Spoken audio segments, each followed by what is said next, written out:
বিসমিল্লাহির রহমানির রহিম। আশা করি সবাই ভালো আছেন। তো কথা দিয়েছিলাম খুবই দেশি রান্না নিয়ে আপনাদের সামনে হাজির হব, তো চলে আসলাম কথা রাখার জন্য। আজকে আমি একটু মাছের ঝোল রান্না করব পটলের সবজি দিয়ে। তো দেখেন আমি কিছু পটল সুন্দর করে কেটে নিয়েছি। একটা করে পটল আমি 4টা করে টুকরা করে নিয়েছি। তারপরে দেখেন আমি 4 পিস মাছ নিয়েছি। তো মাছগুলো আমি একটু ভাজি করে নেব, যেহেতু ফ্রিজে ছিল।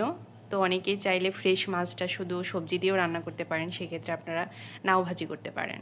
তো দেখেন আমি হালকা একটু মশলা দিয়ে নিচ্ছি মাছের সাথে।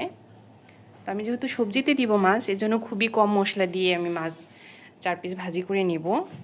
তো আপনারা চাইলে আরও বেশি নিতে পারেন, যেহেতু আমার ফ্যামিলিতে মেম্বার কম, তো সেজন্য হচ্ছে আমি 4 পিস মাছ দিয়ে সবজি রান্না করলে আমার জন্য হয়ে যায়। তো আপুরা যারা আমার চ্যানেলটি দেখতেছেন অবশ্যই সাবস্ক্রাইব করে রাখবেন, তাহলে নতুন নতুন রেসিপি পাবেন। তো দেখেন আমি একটু ফ্রাই প্যানে তেল গরম করে নিব। তো তেলটা অবশ্যই ভালো করে গরম করে নেবেন, না হলে মাছ ভাজিটা নিচে লেগে যায়। তো অনেকেই দেখেন মাছ ভাজি করতে গেলে ভেঙে ফেলেন, তো সেই ক্ষেত্রে আপনাদের জন্য টিপস হচ্ছে তেলটা সুন্দর করে গরম করে নেবেন। যতক্ষণ না গরম হবে ততক্ষণ মাছ দিবেন না। মানে আমি একটু সময় ওয়েট করতেছি। তো আমার তেল গরম হয়ে গেছে, আমি মাছগুলো এখন সুন্দর করে একে একে দিয়ে দেব। তো আপনারা চেষ্টা করবেন যেন একটা মাছের গায়ে অন্য একটা মাছ লেগে না থাকে। তো লেগে থাকলে কি হয় যে পরে যখন আপনি অপর পাশ ভাজি করতে যাবেন, তো সেই ক্ষেত্রে দেখবেন যে হচ্ছে ভেঙে যাওয়ার একটা চান্স থাকে। তো দেখেন আমি একটা পাশ আমার সুন্দর মতো ভাজি হয়ে গেছে। এখন আর একটা পাশে ভাজির জন্য আমি মাছগুলোকে উল্টিয়ে দিচ্ছি।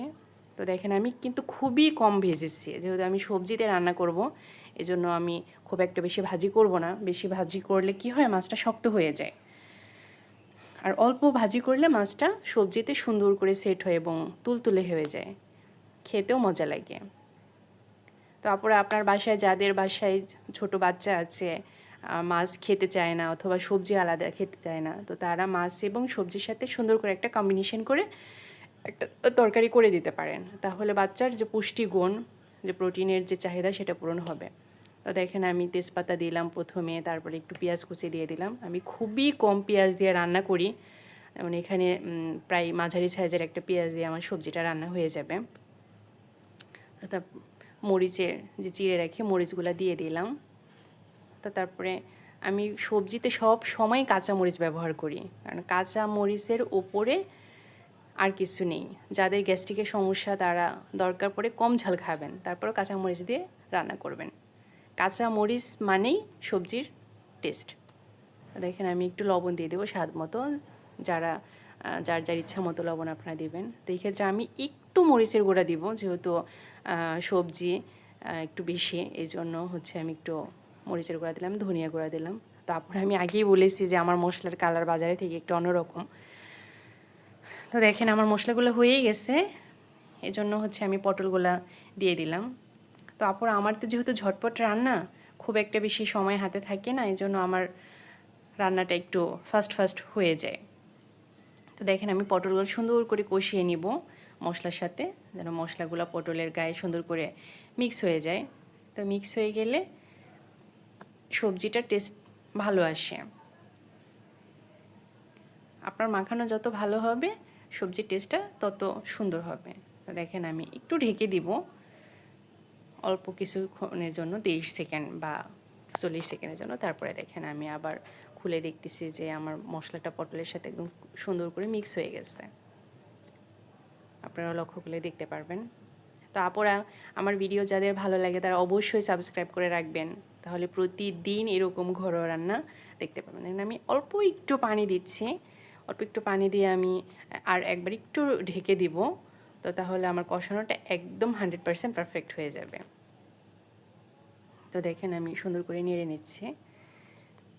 আমি একটু ঢেকে দিয়ে, যেহেতু আমার রান্নার পাশাপাশি ঘরের কাজ করতে হয়, আমার কোনো হেল্পিং হ্যান্ড নেই, তো সেই ক্ষেত্রে আমার রান্নায় কিছু কিছু টেকনিক ব্যবহার করতে হয়। যেমন আমি কষানোর সময় অল্প একটু পানি দিয়ে কষানোর চেষ্টা করি, যেন নিচের দিকে লেগে না যায়, আবার আমার সব কাজগুলা ইন টাইমের মধ্যে সব কিছু শেষ হয়ে যায়।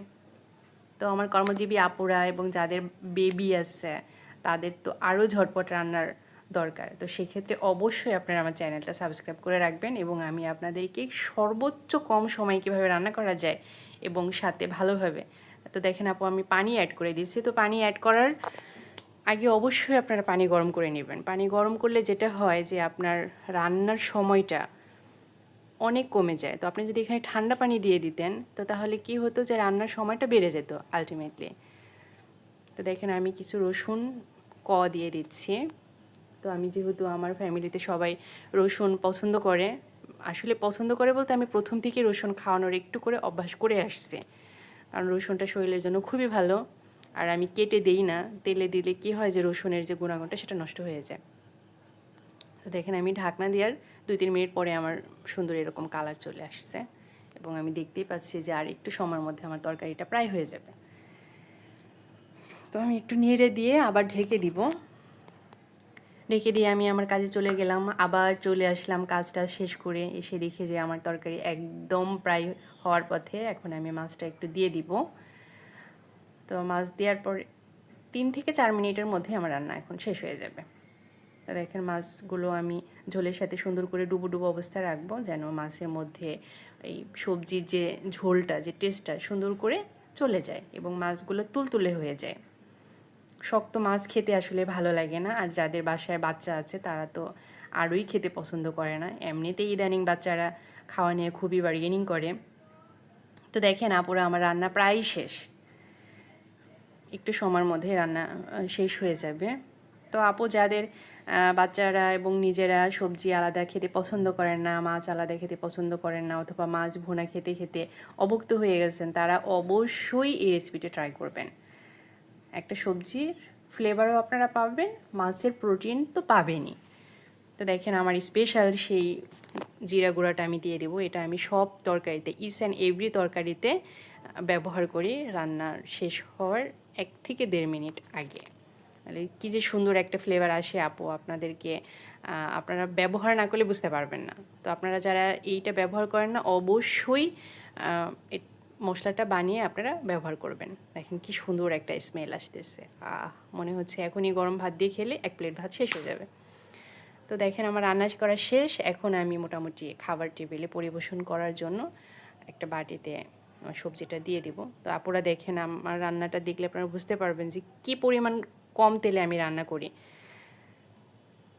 কারণ এখনকার হার্টের সমস্যা, কিডনির সমস্যা প্রত্যেক ফ্যামিলিতে লেগেই থাকে। তো সেক্ষেত্রে কম তেলে রান্নার প্র্যাকটিসটা অবশ্যই উপকারী। তো সেজন্য আমি একটু কম তেলেই রান্নার চেষ্টা করি। তো আপুরা আপনারা চাইলে আমি যেভাবে যতটুকু দিয়েছি সেভাবে দিয়ে আপনারা ট্রাই করবেন এবং আমাকে অবশ্যই কমেন্টসের মাধ্যমে জানাবেন। আর অবশ্যই আমার চ্যানেলটা সাবস্ক্রাইব করতে ভুলবেন না, কারণ আমি কথা দিয়েছি প্রতিদিন আপনাদেরকে এরকম দেশি রান্নার রেসিপি শেয়ার করব, যেটা আমার ফ্যামিলিতে আমি সবার জন্য রান্না করে থাকি। তো সেটা আমি আপনাদের সবার সাথে শেয়ার করে আপনারাও যেন ট্রাই করতে পারেন সে ব্যবস্থা করতে চাচ্ছি।